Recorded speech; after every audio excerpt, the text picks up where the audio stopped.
Chapter number 3 start किया है, trigonometric function, और उसमें हमने एक्सरसाइज 3.1 कंप्लीट किया है, ठीक है ना।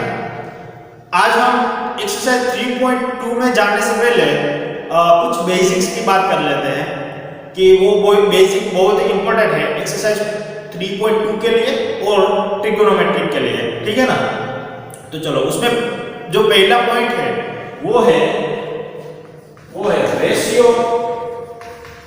Ratio of trigonometric function,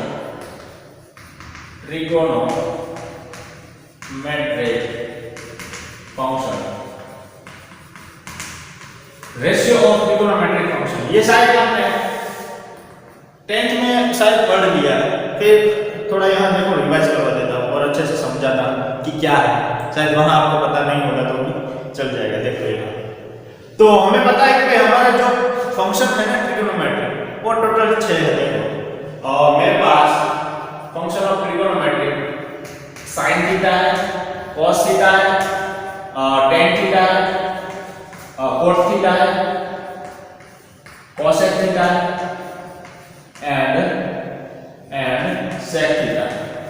okay ना, ये हमारे पास 6 टोटल ट्रिगोनोमेट्रिक फंक्शन है।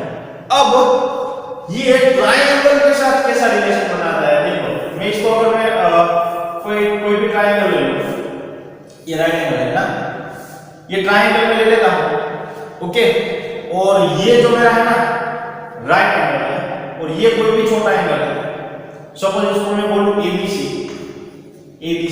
ओके, तो ये मैं थीटा कोई भी छोटा एंगल थीटा ले लेता हूं, ओके। देखो मैंने ये 6 यहां ट्रिगोनोमेट्रिक फंक्शन लिए हैं। अब वो ट्रिगोनोमेट्रिक फंक्शन इस ट्रायंगल के साथ कैसा रिलेशन बनाते हैं, ओके।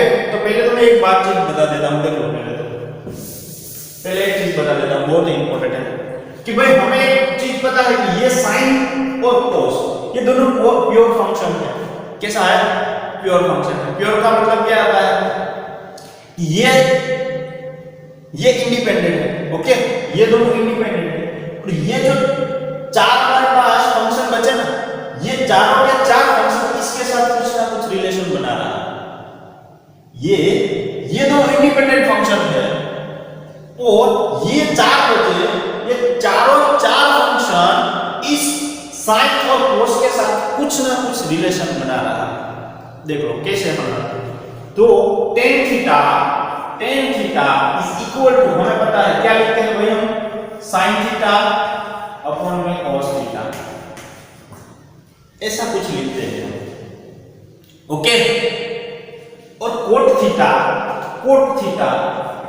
इज इक्वल टू क्या हम लिखते हैं, cos theta upon sin theta, cos theta upon sin theta, okay. ये tan थीटा का फॉर्मूला है, ये cot थीटा का फॉर्मूला है।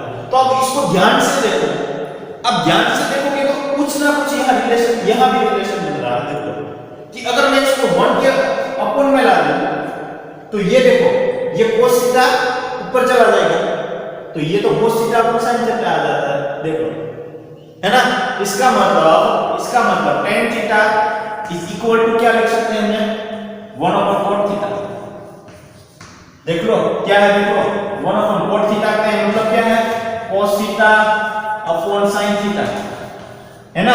ये sin थीटा ऊपर चला जाएगा, तो इसका मतलब क्या आया कि sin theta upon cos theta, आ गया tan थीटा, है ना, आ गया tan थीटा। तो इसका मतलब कि tan theta is equal to 1 upon cot theta. इसका मतलब ये है कि ये जो है ना एक दूसरे का इनवर्स है। क्या है? tan थीटा और cot थीटा क्या है, एक दूसरे का इनवर्स। देखो आप ये से लिख सकते हो, cot theta is equal to 1 upon tan theta, लिख सकते हो कि नहीं। इसका मतलब ये tan थीटा और cot थीटा एक दूसरे का क्या है, इनवर्स फंक्शन है। ये बात आई समझ में? ये मैंने क्यों लिखा, अगर मैं इसको 1 अपॉन में ला दूं, तो ये जो अपॉन में बचेगा, ये तो cos थीटा ऊपर चला जाएगा, इसका मतलब cos अपॉन में sin आ जाएगा, तो cos अपॉन में sin का मतलब cot होता है, ओके। तो ये अपॉन में आया ना, इसीलिए 1 अपॉन cot थीटा हुआ है। आई बात समझ में? थोड़ा सोचना। तो तो ये हमें पता है कि ये दूसरे का क्या है, इनवर्स है। ओके, अगर इनवर्स फंक्शन है, देखो ये मेरा 5 है और 5 का इनवर्स क्या होता है, 5 इनवर्स, या तो हम 5 इनवर्स को ऐसे भी लिख सकते हैं 1/5। तो इन दोनों का मल्टीप्लिकेशन करोगे तो आंसर क्या आएगा, 1। तो इसी तरह देखो यहाँ tan theta into cot theta, इसका मल्टीप्लिकेशन क्या आएगा, 1। क्यों? क्योंकि देखो tan थीटा और cot थीटा एक दूसरे का क्या है, इनवर्स है। तो इन दोनों का मल्टीप्लिकेशन करोगे तो आंसर क्या आएगा, 1 ही आएगा। देखो चलो tan थीटा में क्या है, sin थीटा अपन cos थीटा, इसको बता दो।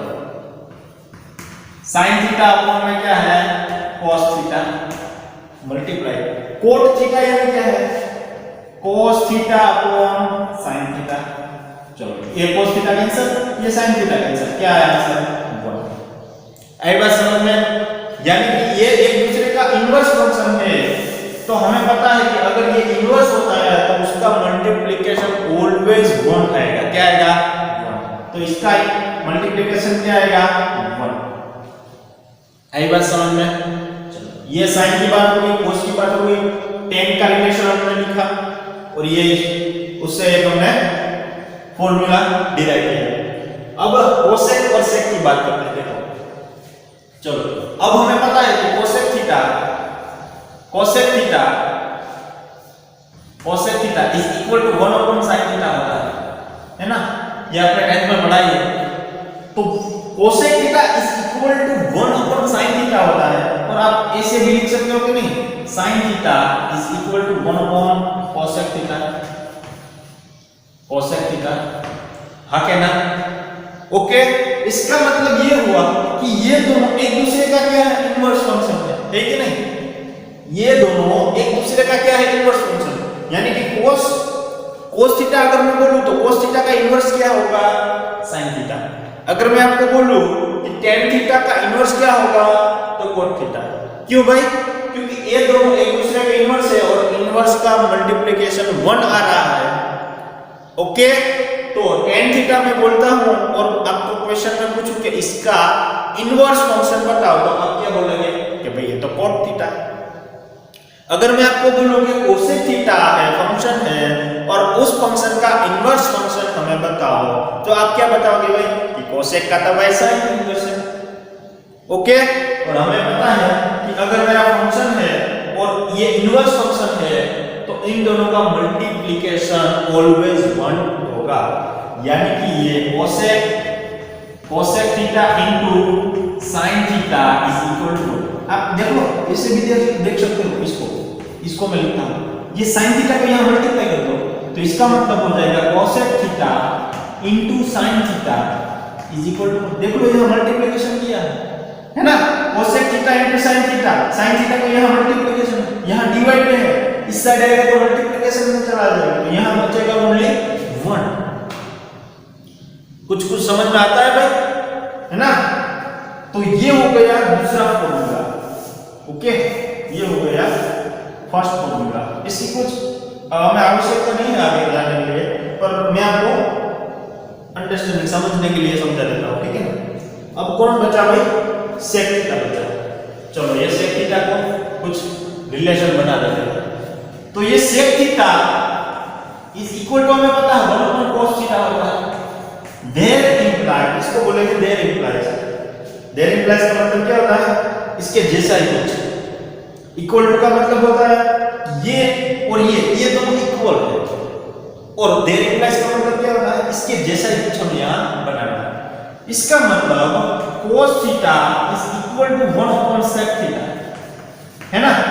तो अब तो आपको समझ में आ गया कि ये दोनों एक दूसरे का क्या है, इनवर्स फंक्शन है, और इन दोनों का मल्टीप्लिकेशन क्या आएगा, sec theta into cos theta is equal to 1। ये तीन फॉर्मूला है, देखो।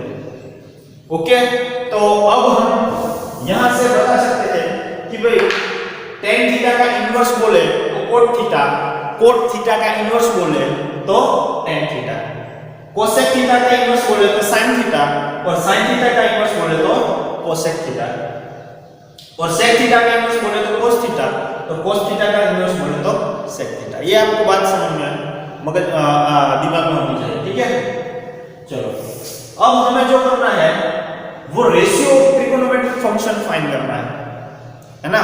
मतलब जो हमारे पास ये टोटल 6 ट्रिगोनोमेट्रिक फंक्शन है, ये हमारा ट्रायंगल के साथ कैसा रिलेशन बनाता है वो हमें देखना है। देखो और ये मेरा ट्रायंगल है, ये मैंने राइट एंगल ले लिया ये। चलो सब मैं इसको एबीसी मान लेता हूं, एबीसी है ना। ये क्या है हमारा एबीसी। और अगर मैं इसको छोटा कोई थीटा मान लूं, ये थीटा है, ओके, तो ये क्या होता है हाइपोटेन्यूस होता है ना, ये हाइपोटेन्यूस होता है, हाइपो, ओके। और ये बेस लाइन होती है, ओके। ये तो आपको समझ में, आपके दिमाग में है। चलो अब मैं क्या करता हूं और sin थीटा लेता हूं, sin थीटा।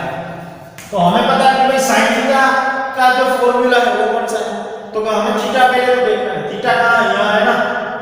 तो ये जो सामने वाली चीज है ना, ये सामने वाली चीज, ये हमारे sin थीटा में क्या आएगी, क्योंकि AB अपॉन AC हाइट है ना, AB अपॉन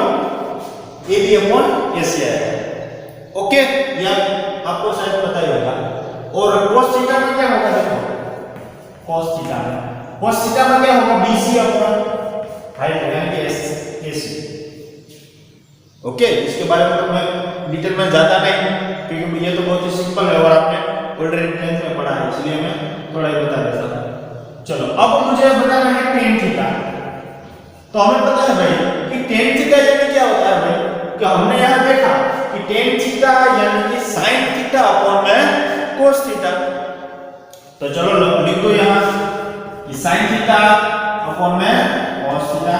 और भाई sin थीटा जो है मेरा कि ट्रायंगल के साथ तो ऐसा कुछ रिलेशन बना रहा, कैसा बना रहा, AB अपॉन AC। और अपॉन में cos थीटा जो है वो ट्रायंगल के साथ BC अपॉन AC का फॉर्मूला बना रहा है, रिलेशन बन रहा है। यानी यहां आएगा BC अपॉन AC, तो ये AC कट हो जाएगा, तो आएगा AB अपॉन BC। क्या आएगा, AB अपॉन BC। AB क्या है, ये सामने वाली चीज, और BC क्या है, पास वाली चीज, है ना। आई बात समझ में। चलो अब cot थीटा मुझे फाइंड करना है, ये मुझे tan थीटा की वैल्यू मिली, tan थीटा है ना। अब मुझे cot थीटा की वैल्यू फाइंड करनी है। तो हमें पता है कि भाई cot थीटा यानी क्या है, tan का इनवर्स। तो tan का इनवर्स यानी इसको मैं उल्टा दूंगा, तो ये क्या हो जाएगा, BC अपॉन AB, ओके। चलो ये भी मिल गए। अब कौन बचा, कोसेक थीटा, है ना। तो कोसेक थीटा, चलो भाई कोसेक थीटा यानी क्या है, कोसेक थीटा, चलो यहां देखो कोसेक थीटा का नाम है, ये देखो कोसेक थीटा यानी क्या है, 1 अपॉन sin थीटा। तो इसको लिखूंगा मैं 1 अपॉन sin थीटा। और sin थीटा देखो कैसा रिलेशन बन रहा है यहां भाई, AB अपॉन AC का। क्या बन रहा है, AB अपॉन AC का। तो AC ऊपर चला जाएगा, तो आंसर आएगा AC अपॉन AB, ओके। ये किसकी वैल्यू है, कोसेक थीटा। अब लास्ट में कौन बचा, सेक थीटा। तो सेक थीटा यानी क्या है, देख लो यहां, सेक थीटा यानी क्या है, 1 upon cos theta, 1 upon cos theta, देख लो यहां। और cos थीटा की क्या है यहां, ये देखो cos थीटा है। तो sec theta is equal to 1 upon BC upon AC। AC ऊपर चला जाएगा और BC अपॉन में आएगा, है ना। ये आपने 10th में पढ़ा ही है, फिर से थोड़ा रिवाइज मैंने करवा दिया। तो आप एक चीज नोटिस कर सकते हो यहां, क्या, कि अगर मुझे sin थीटा और cos थीटा मिल जाए तो मैं बाकी के चार जो मेरे पास फंक्शन बचे उसका मैं रिलेशन आसानी से बना सकता हूं, है कि नहीं। देखो यहां मैंने जो tan थीटा फाइंड किया उसमें भी मैंने sin और cos का इस्तेमाल किया। मैंने cot थीटा वो तो आपको tan से डायरेक्ट मिल जाएगा। फिर मैंने कोसेक देखा तो कोसेक में भी मैंने sin का इस्तेमाल किया, और सेक देखा तो सेक में भी cos का इस्तेमाल किया। इसका मतलब कि अगर हमें टोटल 6 फंक्शन डिफाइन करने हैं, फाइंड करने हैं, तो हमें कोई 2 फंक्शन मिल जाए साइन और कोस, या तो कोई भी 2 फंक्शन मिल जाए तो हम बाकी के 4 फंक्शन आसानी से फाइंड कर सकते हैं। ओके, तो हमें जो एक्सरसाइज 3.1 में जो कुछ सम्स करने होंगे उसमें भी कुछ ऐसा ही आएगा, तब मैं बताऊंगा आपको कि क्या करना है। ठीक है, तो ये थोड़ा बेसिक था। इसके आगे वाला एक अभी टॉपिक बाकी है बेसिक का, वो देख लेते हैं, वो बहुत ही इंपॉर्टेंट है।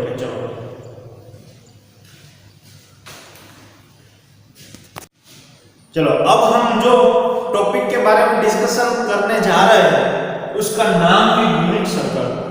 और ये यूनिट सर्कल हमारे ट्रिगोनोमेट्रिक के लिए बहुत ही इंपॉर्टेंट कॉन्सेप्ट है ना, क्योंकि आप अगर देखो, ये तो यहाँ आपको 10th में भी ट्रिगोनोमेट्रिक पढ़ी थी और यहाँ भी आपको एक चैप्टर आ रहा है, और ये भी एक छोटा सा पार्ट ही है ट्रिगोनोमेट्रिक का, यहाँ 11th में। अगर कोई आप रेफरेंस उठाओ आर.डी. शर्मा की, तो आर.डी. शर्मा में ट्रिगोनोमेट्रिक का बहुत ही बड़ा चैप्टर है, और उसमें अगर आपको ये यूनिट सर्कल का कॉन्सेप्ट अगर क्लियर नहीं है तो लगभग आप ट्रिगोनोमेट्रिक के हर एक क्वेश्चन में गलती करोगे। ओके, तो आपके लिए ये यूनिट सर्कल का कॉन्सेप्ट बहुत ही इंपॉर्टेंट है और एकदम शांति से पढ़ने वाले हैं, ठीक है ना, और एकदम समझ लेना बारीकाई से। ओके, तो पहला क्वेश्चन कि भाई यूनिट सर्कल बोलते किसको है, यूनिट सर्कल किसे कहते हैं? तो यूनिट सर्कल, अगर हमारे पास कोई ऐसा सर्कल है कि जिसकी रेडियस 1 यूनिट है, हमारे पास कुछ ऐसा सर्कल है कि उस सर्कल की रेडियस क्या है, 1 यूनिट है, तो उस सर्कल को यूनिट सर्कल बोलेंगे। क्या बोलेंगे? Unit circle. देखो यहाँ कि अगर मेरे पास एक सर्कल है, देखो ये थोड़ा सा मैं बड़ा ड्रॉ करता हूं, क्योंकि यहाँ मुझे काफी सारी चीजें हमें समझानी है, ठीक है ना, ऐसा कुछ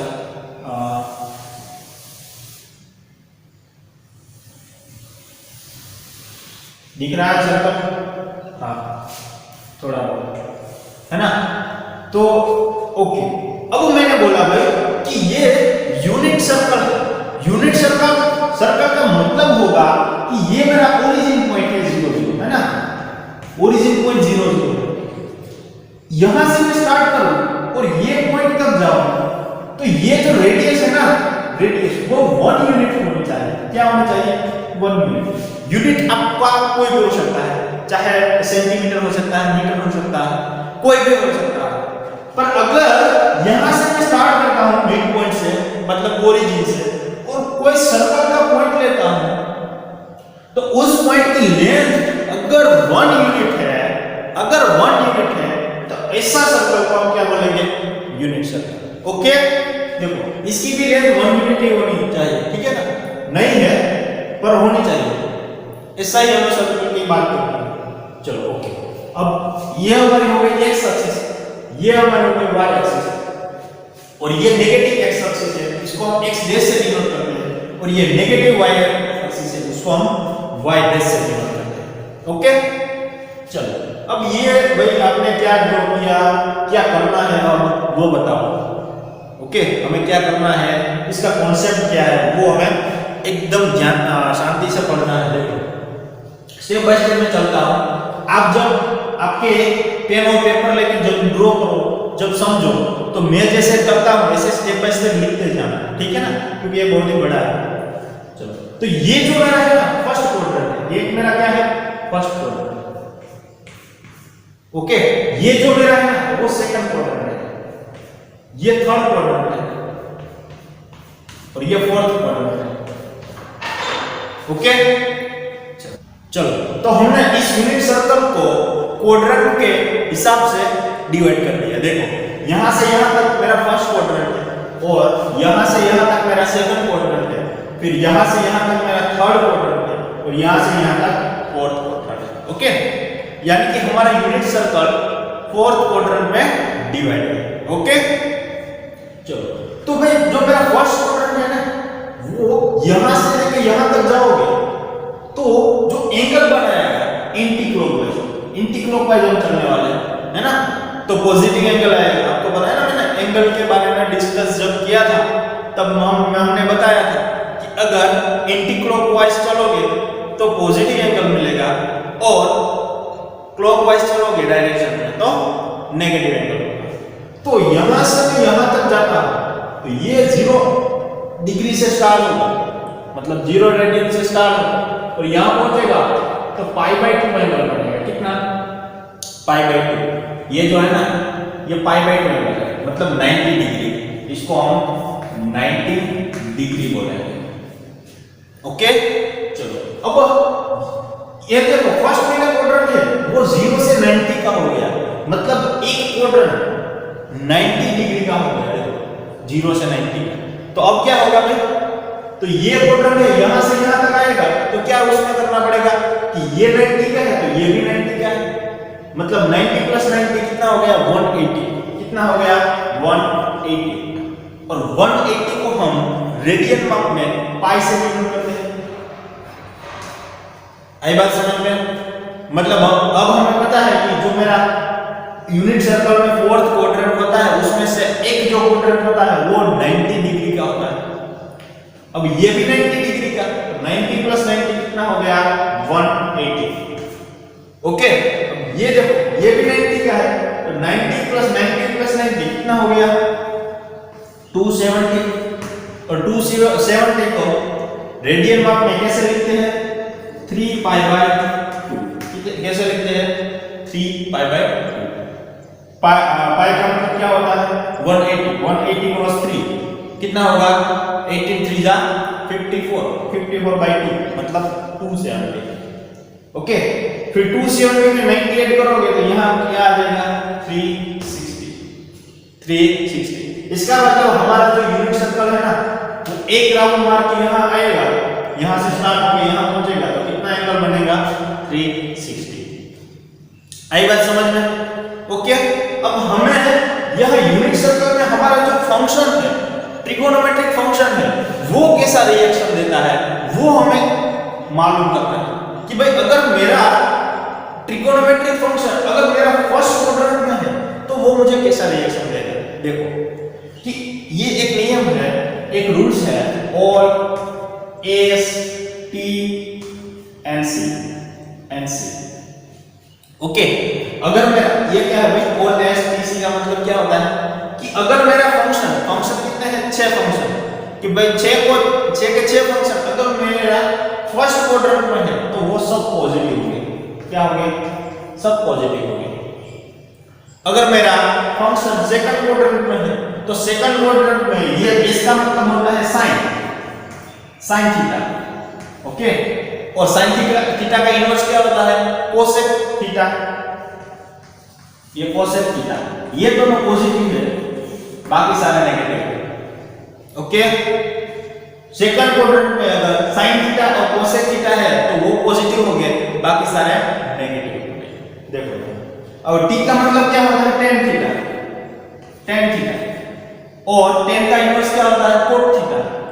cot थीटा। तो ये दोनों पॉजिटिव है, बाकी सारे नेगेटिव। अभी याद रख लो, फिर मैं आपको अच्छे से समझाता हूं। देखो c का मतलब क्या होता है? अभी c का मतलब क्या होता है? अब कौन बचा? cos थीटा बचा है तो cos थीटा बचा, सॉरी cos थीटा। और cos का इन्वर्स क्या होता है? sec theta. तो ये दोनों पॉजिटिव है, बाकी सारे नेगेटिव है। तो ये all S T N C, all S T C का रूल है यूनिट सर्कल के लिए। ओके, चलो अब मुझे देखना है कि भाई ये ऑल एस टी सी में sin theta cosec theta second quadrant में है, फर्स्ट क्वाड्रेंट में तो कोई टेंशन वाली बात नहीं है ना। पर अब कब हम बोलेंगे कि भाई ये फंक्शन है वो फर्स्ट क्वाड्रेंट में है और ये फंक्शन सेकंड क्वाड्रेंट में है, कब हम बोलेंगे? ओके, तो देखो यहां कि भाई मुझे पता है कि ये जो सारा पार्ट है ना, ये जो सारा पार्ट, इतना पार्ट वो फर्स्ट क्वाड्रेंट है ना, इतना पार्ट वो फर्स्ट क्वाड्रेंट है। पर देखो फर्स्ट क्वाड्रेंट में यहां से स्टार्ट करोगे तो 0 0 से आगे जाओगे तो 30, 45, 60, 90 आएगा ना। तो वो सब 90 तक मुझे फर्स्ट क्वाड्रेंट देता है, मतलब पर मैं 90 में कुछ ऐड करूंगा तो मतलब π/2 जो है उसमें कुछ मैं छोटा सा भी थीटा ऐड कर देता हूँ। सपोज π/2 मतलब 90 में सपोज मैं 10 डिग्री ऐड कर देता हूँ तो वो तो यहाँ चला जाएगा सेकंड क्वाड्रेंट में। देख लो, चेक कर लो। इसका मतलब अगर मेरे पास यहाँ मेरी बॉर्डर आ गई ना, 90 के यहाँ बॉर्डर आ गई, अब मैं उस बॉर्डर में एक भी कदम चलूंगा तो मैं दूसरी बॉर्डर में चला जाऊंगा, है ना।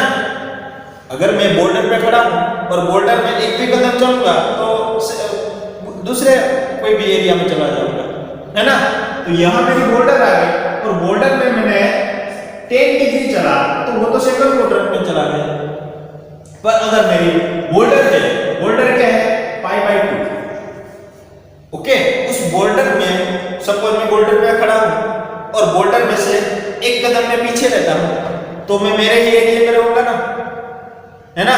अगर मैं बॉर्डर पे खड़ा हूं और मैं एक कदम पीछे लेता हूं तो मैं तो मेरे ही बॉर्डर में खड़ा रहूंगा, है ना। इसका मतलब π/2 में से अब छोटा सा भी थीटा निकालोगे तो फर्स्ट क्वाड्रेंट में ही आप रहोगे। आई बात समझ में। अगर मेरे पास 90 डिग्री है, 90 में से अगर मैं 10 डिग्री माइनस करता हूं तो वो 80 डिग्री बनेगा। तो 80 डिग्री सपोज यहां तक होगा, यहां 90 है तो यहां 80 होगा। इसका मतलब मैं फर्स्ट क्वाड्रेंट में ही रहूंगा। आई बात समझ में। ओके, तो देखो यहां मेरे पास पाई की बॉर्डर है, ये बॉर्डर है ना, वो पाई की बॉर्डर है। अब बॉर्डर में आप कुछ ऐड करोगे, मतलब एक कदम चलोगे तो वो बॉर्डर को क्रॉस कर जाएगा ना। अगर मैं पाई में कुछ छोटा सा भी थीटा ऐड करता हूं तो वो बॉर्डर यहां से यहां तक आ जाएगा, मतलब थर्ड क्वाड्रेंट में आ जाएगा, है ना। पर अगर मैं बॉर्डर में जब क्रॉस नहीं करने तो मैं एक कदम पीछे ले लेता हूं। आई बात समझ में। ओके, चलो अब ये जो एंगल है 3π/2 का है, मतलब 3π/2 माइनस थीटा करोगे तो यहां तक आएगा और 3π/2 प्लस थीटा करोगे तो फोर्थ क्वाड्रेंट में चला जाएगा। ओके, चलो ये जो भाई है ना, ये 360 को हम 2π से डिवाइड करें तो 2π माइनस थीटा, 2π माइनस थीटा तो फोर्थ क्वाड्रेंट और 2π प्लस थीटा तो फिर से फर्स्ट क्वाड्रेंट। आई बात समझ में। ओके, ये तो बात हो गई कोलेस्ट्रॉल से। अब मैं देखता हूं कि भाई ये मेरा जो फर्स्ट क्वाड्रेंट और ये मैंने क्वाड्रेंट में डिवाइड किया ना इस सबको, ओके, उसमें एक अभी भी रिलेशन बाकी है। कौन सा रिलेशन? कि ये y एक्सिस वाला, हमें ये भी एक चीज देखनी है कि भाई हमारा जो फंक्शन है वो y एक्सिस पे तो नहीं ना, y एक्सिस पे तो नहीं ना। अगर मेरा फंक्शन कोई y एक्सिस पे है तो कुछ होने वाला है। देखो क्या होने वाला है, तो उसके लिए हम देखते हैं कन्वर्जन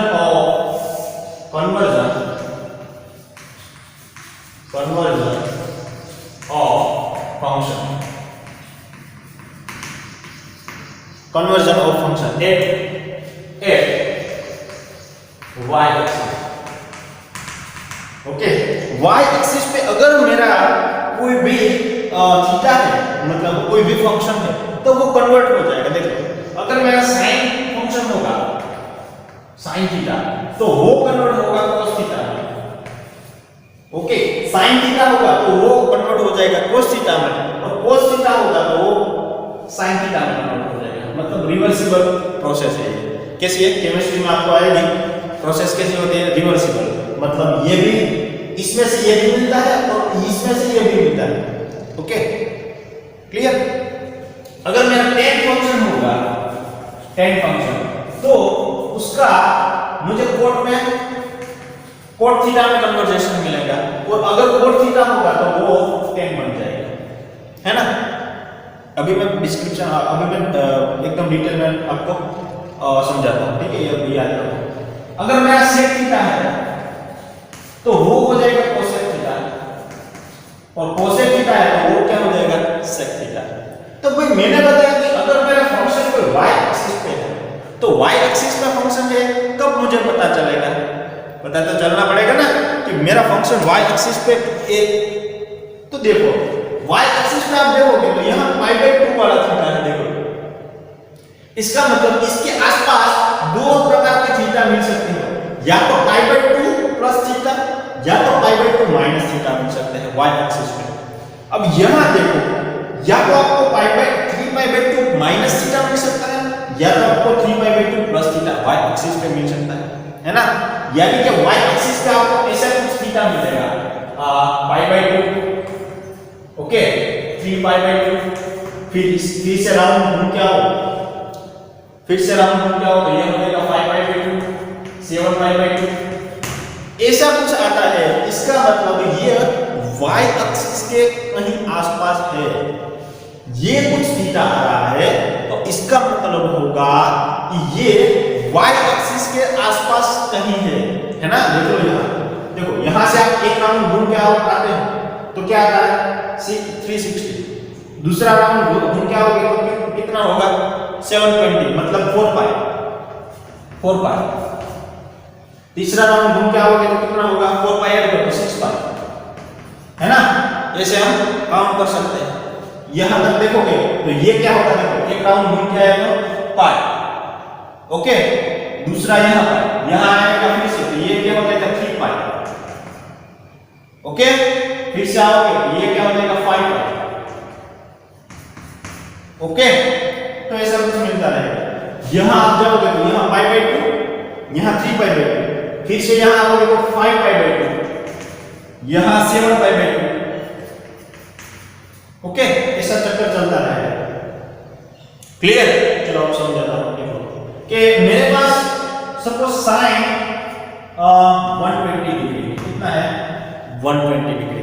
इसका मतलब देख लो कि थीटा इज इक्वल टू 120 और इसको मैं ऐसे लिख सकता हूं थीटा 90 प्लस 30, हाँ के ना लिख सकता हूं, है ना।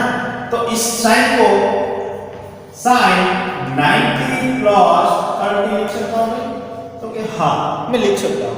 तो देखो पहले तो ये π/2 प्लस थीटा है, π/2 मतलब ये है ना, π/2 ये देखो इसको ऐसे भी लिख सकते हैं ना π/2 प्लस थीटा, ये π/2 प्लस 30 यानी π/6, 30 को π/6 बोलते हैं ना। तो ये देखो और ये π/2 प्लस थीटा वाली फॉर्मूला है कि नहीं। π/2 प्लस कहां है भाई, सेकंड क्वाड्रेंट में, है कि नहीं। ओके तो चलो पहले तो हम देखते हैं कि भाई सेकंड क्वाड्रेंट में मेरा साइन फंक्शन कहता है कैसा है, तो साइन फंक्शन पॉजिटिव है तो मैं पॉजिटिव ही रखूंगा, पर साइन नहीं रहेगा देखो, क्योंकि π/2 प्लस थीटा है और अगर मेरा थीटा y के कहीं आसपास है तो उसको हम चेंज करने वाले हैं, किसमें साइन है तो उसको cos में कर देंगे और cos है तो साइन में कर देंगे, ठीक है ना।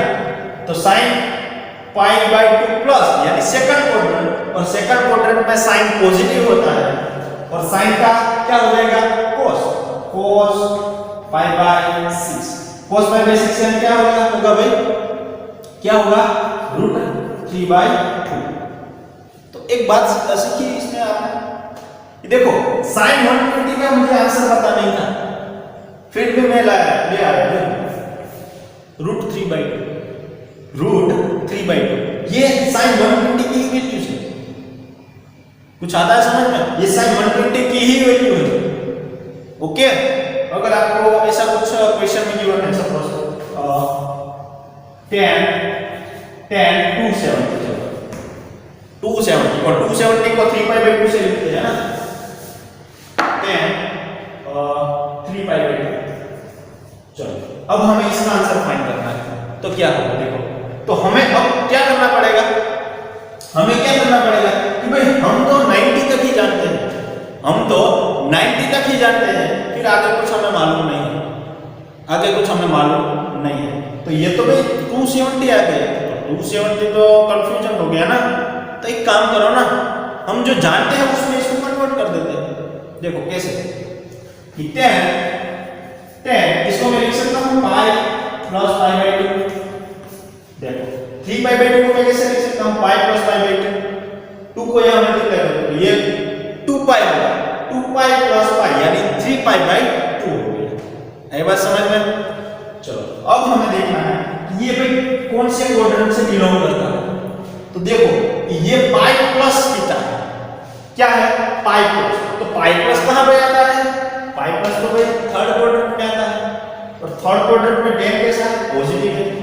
पर देखो ये x एक्सिस के आसपास कहीं है ना, तो फंक्शन इंटरचेंज नहीं होगा, फंक्शन कन्वर्जन होगा नहीं, tan का tan ही रहेगा और यहां क्या रहेगा tan पाई बाय 2। ये तो हमें क्वाड्रेंट ही नक्की करवाता है कि भाई कौन से क्वाड्रेंट में आप हो, कौन से एरिया में आप हो, फिर इसका काम खत्म हो जाता है, फिर ये चला जाता है, फिर जो भी हमारे पास थीटा है ना वो बचता है। ओके तो चलो ये tan पाई बाय 2, अब tan पाई बाय 2 की वैल्यू आपको पता होनी चाहिए, क्या होती है भाई, नहीं पता तो हमें बताना कि भाई sin pi by 2 upon cos pi by 2।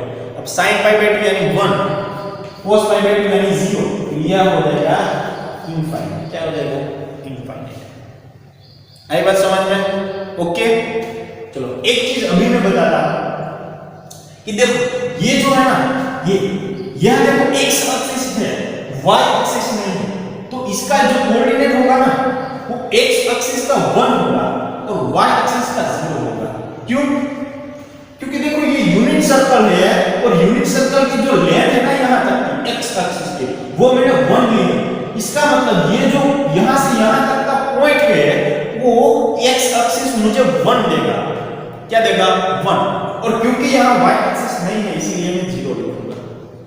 Okay देख लो एक सेकंड यहां कि ये जो पाई बाय 2 है ये पॉइंट को मैं यहां लिखता हूं, तो देखो यहां y एक्सिस है और x एक्सिस 0 है कि नहीं।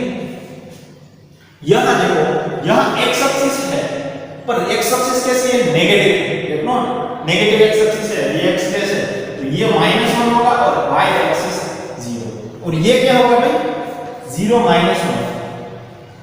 ओके उस इसमें भी एक ब्यूटीफुल कॉन्सेप्ट है। कौन सा कॉन्सेप्ट है कि ये ऑलवेज cos की वैल्यू होती है, किसकी cos की, और ये ऑलवेज sin की वैल्यू होती है। ये ऑलवेज cos है और ये ऑलवेज sin है। देखो cos 0 यानी 1 है कि नहीं, sin 0 यानी 0। ये जो वैल्यू है cos की है और ये sin की है। देखो cos pi by 2 0, sin pi by 2 1। याद है ना जो मैंने टेबल आपको लिखवाया था वो अच्छे से याद करो, अच्छे से लर्न करो, तभी ये सब कुछ समझ में आएगा, वरना तो ये चला जाएगा ऊपर से, दिमाग से ऊपर से ही जाएगा। ओके देखो ये cos की वैल्यू है और ये sin की वैल्यू है, ये भी cos की वैल्यू है और ये भी sin की वैल्यू है ना। चलो अब मैं कोई भी चलो ये इसको लेता हूं, देखो यहाँ कि sin 3 पाई बाय 2 मैंने क्या लिया sin 3 पाई बाय 2। ओके तो देखो इसको मैं दो पार्ट में डिवाइड कर दूंगा क्योंकि मुझे sin 3 पाई बाय 2 की वैल्यू पता नहीं है, तो जो मैं जानता हूं उसमें मैं कन्वर्ट कर देता हूं।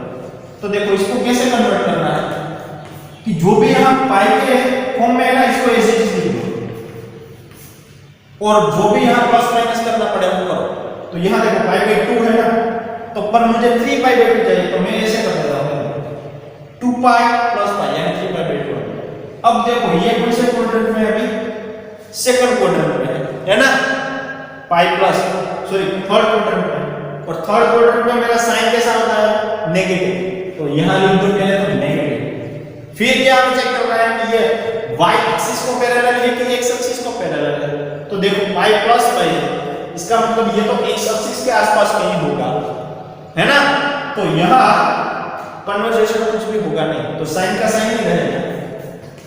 फिर इसका काम खत्म, क्वाड्रेंट हमने नक्की कर लिया तो इसका काम खत्म, तो ये बचेगा theta pi by 2। sin pi by 2 यानी हमें पता है कितना होता है 1, तो माइनस तो आगे था तो ये 1, तो देख लो -1 आ गया। sin 3 पाई बाय 2 कितना आता है -1। आई बात समझ में? Okay easy. चलो तो ये था हमारा यूनिट सर्कल। यूनिट सर्कल के बारे में इतना तक ही हम रखते हैं क्योंकि हमारे जो चैप्टर में बहुत ही कम इंफॉर्मेशन हमें देनी है, ठीक है ना, सिलेबस के अकॉर्डिंग। क्योंकि देखो ये तो अभी शुरुआती मैंने किया है, इसमें तो अभी 1-2 लेक्चर अभी मैं चला सकता हूँ। क्यों? क्योंकि इसमें तो भाई ट्रिगोनोमेट्री का ये आप हार्ड बोल सकते हो, ट्रिगोनोमेट्री का इसको हार्ड बोल सकते हो, क्योंकि इससे ही कई सारे फॉर्मूलाज बनते हैं, कई सारी ट्रिगोनोमेट्री सोल्व होती है ना, ये बहुत ही इंपॉर्टेंट है। अब देखो ये जो मैंने 2-3 एग्जांपल लेके आपको बताया है, पर आप अपने हिसाब से एग्जांपल लेके इस चीज को समझना है ना, दूसरी कोई चीज ना समझो तो ठीक है, पर इस चीज को अच्छे से दिमाग में समझना और बिठा देना, क्योंकि इससे हम बहुत ही सारे सम सोल्व करने वाले हैं। अगर ये समझ में नहीं आएगा तो प्रॉब्लम होगा, ठीक है ना। ओके, तो मैंने जो अगला जो पार्ट है ना वो दूसरे दिन यहाँ बताया था, और आज मैं ये पार्ट को बता रहा हूँ, इसलिए मैंने कपड़े चेंज कर लिए, ठीक है। जो अगला जो मैंने बताया पार्ट, उस का वीडियो शूट मैंने कल किया था और इसका आज कर रहा हूँ। ओके, चलो।